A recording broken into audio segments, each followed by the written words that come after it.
রহমান রাহিম। সম্মানিত উপস্থিতি, চরমোনাই ইউনিয়নের স্বাধীনতার লড়াকু সৈনিক ৭১-এর বীর মুক্তিযোদ্ধা এবং হিন্দু সম্প্রদায় নিয়ে আজকের এই প্রতিবাদ সভা, সম্মানিত চেয়ারম্যান সাহেব সহ সকলকে আমার আন্তরিক অভিনন্দন ও ধন্যবাদ। আসসালামু আলাইকুম। আজকের এই প্রতিবাদ সভায় প্রথমেই বক্তব্য নিয়ে আসছেন আপনাদের সকলের সুপরিচিত চরমোনাই ইউনিয়নের কৃতি সন্তান, স্বাধীনতার যুদ্ধে যার অবদান ছিল, বীর মুক্তিযোদ্ধা যার অবদান অনস্বীকার্য, বর্তমান মুক্তিযোদ্ধা সংসদের কমান্ডার, চরমোনাই ইউনিয়নের মুক্তিযোদ্ধা সংসদের কমান্ডার, চরমোনাই ইউনিয়নের কৃতি সন্তান, বীর মুক্তিযোদ্ধা জনাব মির্জা আবুল হোসেন সাহেব তার উদ্বোধনী বক্তব্যের জন্য আমি সবিনয় অনুরোধ জানাচ্ছি। জনাব মির্জা আবুল হোসেন কাজী, বীর মুক্তিযোদ্ধা, তাকে তার উদ্বোধনী বক্তব্য দেওয়ার জন্য এবং দিক নির্দেশনা বক্তব্য দেওয়ার জন্য আমি সবিনয় অনুরোধ জানাচ্ছি। বিসমিল্লাহির রহমানির রহিম। আসসালামু আলাইকুম। আজকের এই প্রতিবাদ সভায় সম্মানিত সভাপতি, মতবিনিময় এবং প্রতিবাদ সভার সম্মানিত সভাপতি, আমাদের ৫ নং চরমোনাই ইউনিয়নের স্বনামধন্য চেয়ারম্যান আলহাজ হজরত মোহাম্মদ আবুল খায়ের সাহেব এবং উপস্থিত আছেন চরমোনাইয়ের বীর মুক্তিযোদ্ধাগণ, উপস্থিত আছেন আমাদের অন্য অন্য ধর্মের নেতৃবৃন্দ, উপস্থিত আছেন অন্য অন্য মুরব্বী একরাম, আপনাদের আসসালামু আলাইকুম এবং শুভেচ্ছা। বিষয়টি এমন, ৪-৫ বছর আগেও এই রকমেরই একটি পরিস্থিতির সম্মুখীন এই চরমোনাই দরবার শরীফ হয়েছিল। এজন্য রাহু ছাড়তেছে না, এমনই একটা অবস্থা। এই দরবার যতই আগাইয়ে যায়, পিছন থেকে একটা শক্তি, অদৃশ্য শক্তি এক এক সময় এসে একটা ছোট ঢিল মারে অথবা একটা আঁচড় কাটে, যাতে এই দরবারের সুনাম, সুখ্যাতি, ভাবমূর্তি, ভাবগম্ভীর্য কিছুটা হলেও ক্ষতিগ্রস্ত হয় বলে আমি মনে করি ব্যক্তিগতভাবে। আসলে হয়েছে কি, সমুদ্রের মাঝে অনেক আবর্জনাই আসে, সমুদ্র কিন্তু সেটাকে হজম করে নেয়। সমুদ্র আপন গরিমায়, নিজের মহিমায় সে আবর্জনাগুলি হজম করে নেয়। এইভাবেই বারবার দেখা যায়। আমার বয়স এখন ৭০ ঊর্ধ্ব এবং অনেক মুক্তিযোদ্ধারাই ৭০ ঊর্ধ্ব, ৬৫ নিচে এর মধ্যে আর কেউ নাই। কম বেশি সবাই চরমোনাইয়ের পীরের বাড়ি সম্পর্কে জানে, মরহুম পীর সাহেব সম্পর্কে জানে, বর্তমান পীর সাহেব সম্পর্কে জানে, দাদা পীর সাহেব সম্পর্কে জানে এবং কেউ হজরত আহসান সাহেব সম্পর্কেও জানেন, দাদা পীর সাহেবের শ্বশুর। খুব স্পষ্টভাবেই অনেকের ধারণা আছে, অনেকের কম ধারণা আছে। তো আমাদের বিষয় হলে চরমোনাই এই যে মহিরু এই প্রতিষ্ঠানটি আছে, এটা আমাদের একটা গর্বের ধন, এটা একটা গর্বের বিষয়। এটাকে বারবার প্রশ্নবিদ্ধ করা, বিভিন্ন রকমের দাগ লাগানো, বিভিন্ন রং লাগানো, এটা যেন কেউর একটা উদ্দেশ্য হয়ে পড়ছে। রাজনীতি আমরা সবাই করি, তারা তাদের মতো রাজনীতি করে। গণতান্ত্রিক দেশ, এখানে সমাজতান্ত্রিক রাজনৈতিক দল আছে, গণতন্ত্রের মাঝে অনেকে ধর্মীয় রাজনৈতিক ভাবাদর্শে রাজনীতি করে, কেউ ধনতান্ত্রিক রাজনীতি করে।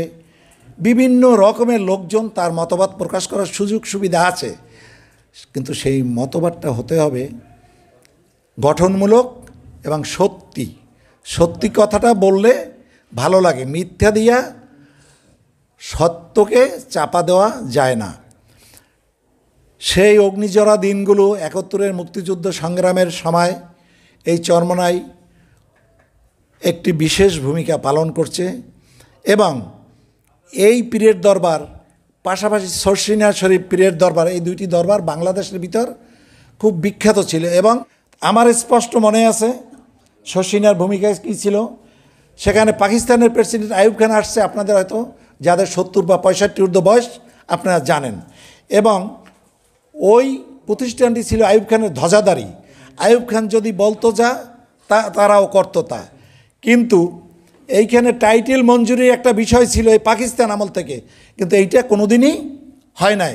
পাকিস্তান গভর্নমেন্টের বর্ষতাও স্বীকার করে নাই দাদা পীর সাহেব মরহুম হজরত ইসহাক রহমাতুল্লাহ আলাইহি, উনি কখনো বর্ষতা স্বীকার করে না যে কোনো কিছুর বিনিময়ে, কোনো মতবাদের বিনিময়ে আমি এই টাইটেল মঞ্জুরিটা চাই না। এখানে বোধহয় তৎকালীন সময় শিক্ষামন্ত্রী পাকিস্তানের আমজাদ হোসেন আসছিল, কিন্তু টাইটেল মঞ্জুরি আর হয় না, যেহেতু উনি তাদের সাথে ওইভাবে ব্যবহার করতে পারে নাই। আসলো স্বাধীনতা সংগ্রাম। স্বাধীনতা সংগ্রামে এই এলাকাটা পাকিস্তানের একটু ধর্মীয় লোকজন পছন্দ করতো, উর্দু যারা বলতো পছন্দ করতো, আরবি যারা পড়তো পছন্দ, মনে করছে আমাদের লোকজন যারা মজলুম, বিশেষ করে সংখ্যালঘু হিন্দু শ্রেণী, তারা খুব মজলুম, তারা আমাদের স্থানীয় লুটারদের দ্বারা লুণ্ঠিত হয়েছে, তাদের মা বোনদের ইজ্জত, তাদের সম্পদ, তাদের সর্বস্ব লুণ্ঠিত হয়েছে। কিন্তু একটি নিরাপদ আশ্রয়ও কিন্তু পাশাপাশি আল্লাহ ব্যবস্থা করে দিয়েছে, সেটা হইল মরহুম হজরত ইসহাক রহমাতুল্লাহ আলাইহি। তার সেই ছায়ায়, তার সেই তত্ত্বাবধানে, তার সেই অনুগ্রহে অনেকেই নিরাপত্তা লাভ করছে তৎকালীন সময়। এটা হলো তখনকার কথাই বলছি। ক্ষতির দিকটা তিনি বিবেচনা করেন নাই। তখন ওই আমাদের চেয়ারম্যান সাহেব যে একটু বক্তব্য দিয়েছেন যে অনেকে ধর্ম অন্তরিত হইতে চাইছিল, কথা সত্যি। কারণ তখন কিন্তু আমরা ছোট না, আমরা কলেজ ইউনিভার্সিটির ছাত্র, আমরা মুক্তিযোদ্ধা, একেবারে ছোট না, আমাদের বয়স 20-22 বছর, এবং আমরা শিক্ষিত মানুষ, আমাদের সব কিছুই মনে আছে, যেহেতু আমরা মুক্তিযুদ্ধে অংশগ্রহণ করছি। কখনোই মরহুম পীর সাহেব ওই ধরনের কর্মকাণ্ডের সাথে জড়িত ছিলেন না, এবং কেউ কেউ উৎসাহিতও করেন নাই। এবং সংখ্যালঘুদের বলছে যে এই দুর্যোগময় মুহূর্তে আমি কেউকে মুসলমানও বানাবো না, আর হিন্দু থেকে অন্য ধর্মেও যেতে বলবো না। আপনারা নিরাপদে থাকেন, সহি সালামতে থাকেন।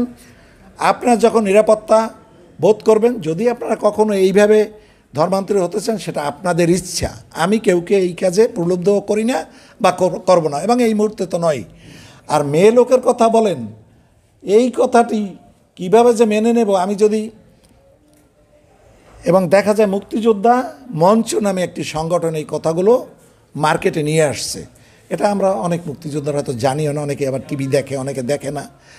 আমারে বললো, আমার এক ছেলে আছে, সে সারাদিন ইউটিউব, ফেসবুক কি এইসব, এটাই তো সে কয় যে পাপুদ এইসব কি কয়, আসলে কি এই? আমি বলছি বাবা এইসব তো আমরা দেখিও নাই, শুনিও না। তুমি তো চর্মনাইয়ের মানুষ। আমি চর্মনাইয়ের মানুষ, এই তো বললাম যে আমি এটা দেখি নাই, এটা জানিও না, শুনিও না। এগুলি কি? মুক্তিযোদ্ধার একটাই সংগঠন বাংলাদেশে যারা মুক্তিযোদ্ধার কল্যাণে কাজ করে, সেটা হলো মুক্তিযোদ্ধা সংসদ বাংলাদেশ।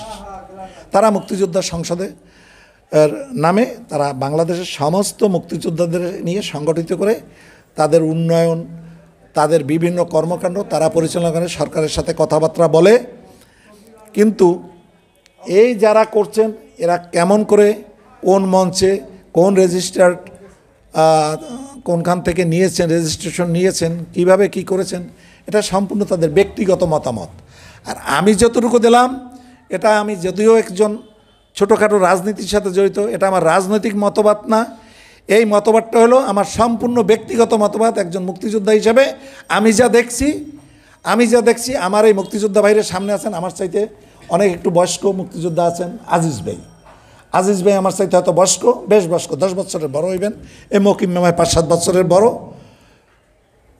মকিম মামায় তো ভারত মুক্তিযোদ্ধা।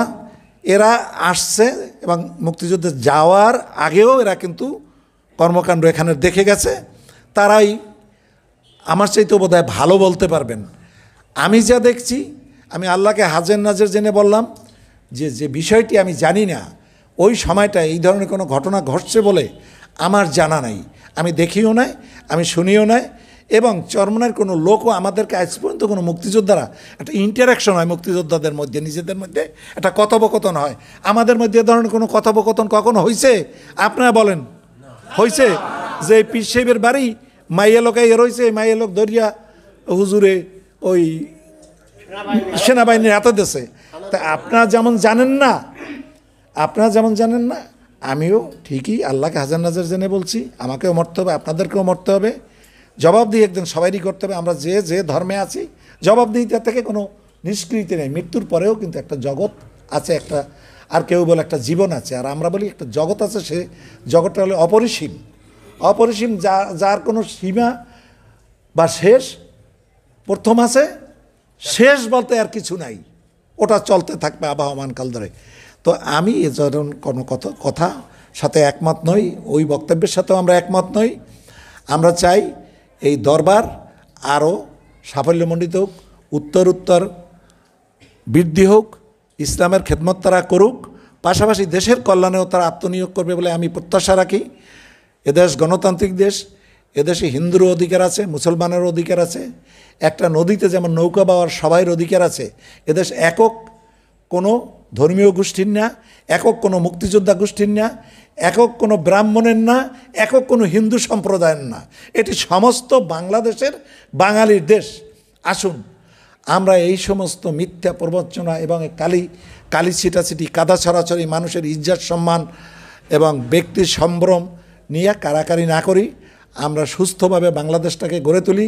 দেশ এগিয়ে যাচ্ছে, দেশ আরও এগিয়ে যাক, আমরা ভালো থাকি, এ দরবার ভালো হোক এবং এই সমস্ত প্রবঞ্চনা থেকে আমরা দূরে থাকি। ভবিষ্যতেও আমরা যেন আমাদের ইমানটাকে মজবুত রাখি, যে আমরা কোনো মিথ্যার আশ্রয় নেব না। যতটুকু সত্য, সত্যকে সত্য বলবো, মিথ্যাকে মিথ্যে বলবো, সাদাকে সাদা বলবো, কালোকে কালো বলবো।